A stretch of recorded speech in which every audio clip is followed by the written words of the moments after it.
He raised his hand and spoke slowly in a clear, cold voice. "Saruman, your staff is broken." There was a crack, and the staff split asunder in Saruman's hand, and the head of it fell down at Gandalf's feet. "Go," said Gandalf. Hey everyone, Yoistin here, and I hope you all are doing well, wherever you are in Middle-earth. Today we are taking a look at the staves of the wizards. To be honest, before recording, I had to look multiple times if it was staffs or staves, but I'm pretty sure it's staves, so that's what we'll go with. We're going to be taking a look at their histories and their usefulness throughout that history. Some helpful articles and videos are in the description and cards, so please check those out. Before we get started, I'd like to give a shout out to the Kickstarter called A Very Hobbit Adventure by Joel Trumbo. He's attempting to build 5 Hobbit hole playhouses for children at a school that's nearby him. Ultimately, this is a little shire for children to learn, grow, build friendships and memories, and experience some Tolkienian nature. I went ahead and donated a bit myself, as they are about halfway towards their 5,000 goal as of recording this video. Please check it out and consider donating. There's a link in the description for it. My friends, thank you all so much for joining me today. Let's begin our tale. Before we look at their functions and potential abilities, let's look at the history of the staves themselves, or at least what we know of them. It seems that, upon arriving in Middle-earth, just as each wizard took on the appearance of an elderly man to mask the power of the Maya underneath, each seemingly also bore a staff from Valinor. Potentially, they did not have these staves yet, and acquired them during their time in Middle-earth, but from all available evidence and artwork, it seems that they did arrive with their staves already in hand. Now, according to the lore, no one went through quite so many staves as Gandalf the Grey and Gandalf the White, for all the others, while they did have staves, kept them as far as we know. The blue wizards disappeared into the east. Radagast likely kept his with him in the wild and then at his home of Ruscabel, and I could see Radagast having likely the most naturalistic and rustic of the staves of the wizards, since he himself was such a servant of nature, while Saruman seems to have kept one staff which was black and heavy, and in many ways seemed to have matched the Tower of Orthanc in its appearance. Gandalf, however, likely had at least 2 or 3 staves during his time in Middle-earth, since much of what he did was fraught with peril. Now, I say 2 or 3 staves, for during his later travels he would be captured by Saruman at Isengard, and I wonder if Saruman would let him keep his staff as a prisoner atop the pinnacle, or if he would take it from Gandalf.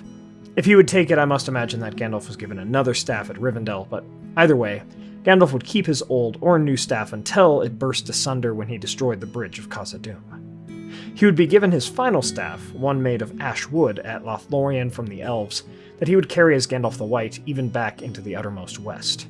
During his time as Gandalf the White, he would also famously keep it as a walking stick in the Golden Hall of Meduseld, and break Saruman's staff after the Wizard of Many Colors did not give it up to Gandalf. Now, in most lore videos, I do not stray much into movie lore territory, unless I'm explicitly talking about the films from the outset, but in this case, there is much more importance placed on the staves in the movies at large, and Gandalf goes through many more of them, so let's take a look.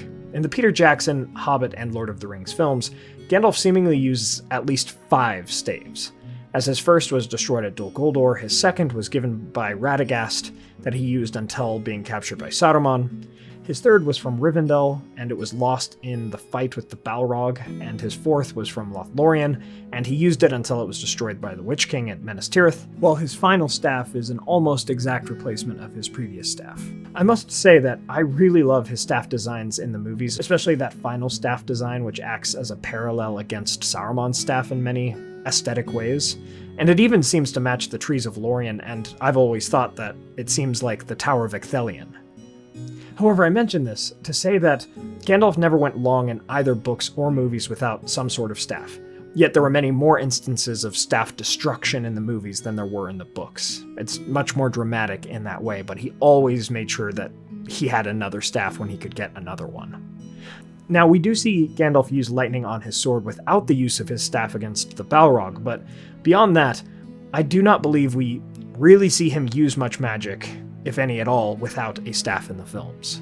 And so let's turn our attention back to the books, and more specifically to the roles, functions, and purposes of the staves themselves.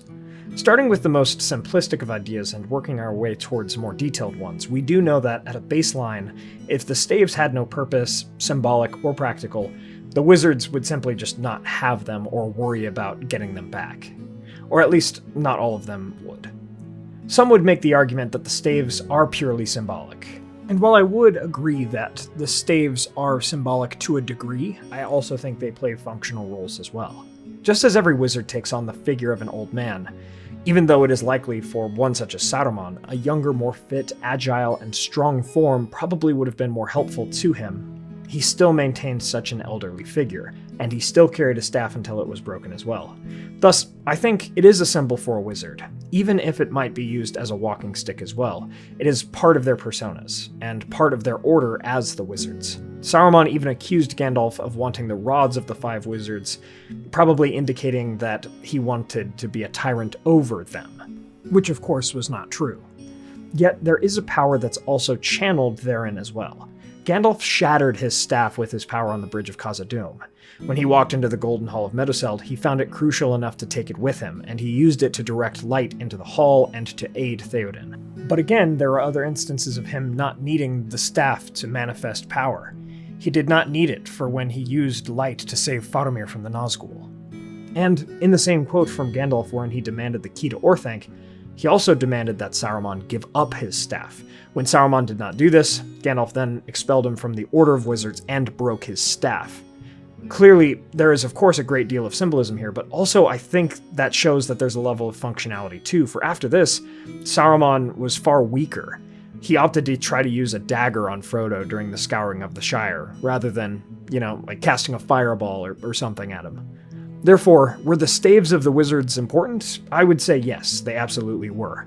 Without question, they were obviously the symbols of the wizards, for their staves were of special magnificence and importance, not just common walking sticks. But beyond that, they were also helpful in directing the powers of the wizards, whatever those powers were in the soft magic system within the Legendarium.